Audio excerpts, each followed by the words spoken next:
नाज़रीन किराम अस्सलामु अलैकुम वरहमतुल्लाहि वबरकातुहू। आप देख रहे हैं नासरी मीडिया यूट्यूब चैनल।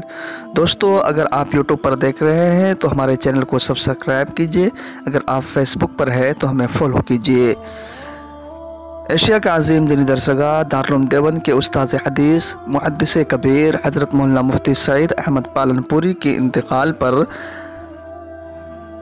शेखुल मशाइख पीर तरीक़त हज़रत मौलाना पीर जुल्फ़िकार अहमद नक्शबंदी ने एक ताज़ियती पैगाम जारी किया है। आइए सुनते हैं उन्हीं की ज़बान।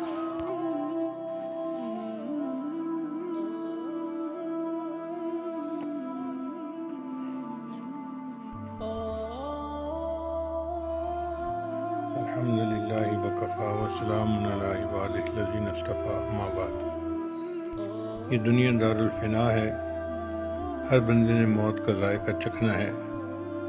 इरशाद बारी ताला है, कुल्लु नफ्सिन ज़ाइक़तुल मौत। हर जी ने मौत का ज़ायक़ा चखना है। कुछ दिन पहले हमारे मोहतरम व मुकर्रम बुज़ुर्ग हज़रत शेखुल अज़ीज़ दारुल देवबंद हज़रत मौलाना सईद अहमद पालनपुरी रहमतुल्लाह अलैह वफ़ात पा गए। इन्ना लिल्लाहि व इन्ना इलैहि राजिऊन। अल्लाहुम्मा ला तहरिमना अजरहु वला तफ्तिन्ना बअदहु। फ़कीर को दारुल देवबंद की हाज़िरी के वक्त हज़रत से तफसीली मुलाकात का शर्फ हासिल हुआ। सोचता था नदान माँ गुले खंदा च रंग बू दारद कि मुर्ग़ हर चमने गुफ्तगुए ऊ दारद। जैसा सुना था हज़रत को वैसा ही पाया। मुनव्वर चेहरा, शख्सियत पर इल्मी जलालत शान, तबीयत में सादगी और आजिज़ी, मुलाकात करके दिल बाग बाग हो गया। फिर मोहब्बत का एक रिश्ता वजूद में आया। ज़म्बिया में हज़रत से फिर दोबारा मुलाकात हुई। उस दिन हज़रत ने कई दर्जन लतीफ़े भी सुनाए और बहुत बेतकलीफ़ का इजहार फरमाया। फ़कीर हज़रत के बयानात बड़े शौक़ से सुनता है और फ़ायदा उठाता है।